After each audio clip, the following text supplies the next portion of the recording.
yaguye mu kibanza cy'uburozi, uyu munsi Imana imukure mu izina rya Yesu. Hari umuntu yaguye mu kibanza cyo kubohwa n'inyatsi, uyu munsi urakivamo. Haleluya!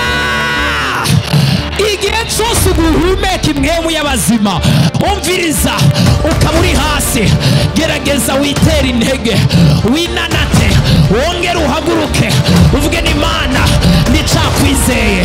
Hari ibyizigiro yuko igiti cyatemwe ariko imizi ikaba ikirimo, cyumvise amazi gisubira kandi kikongera kikanaga. Ntabwo birarengerana, ntabwo hararengerana. Imana yacu ni Imana y'amahirwe ya kabiri.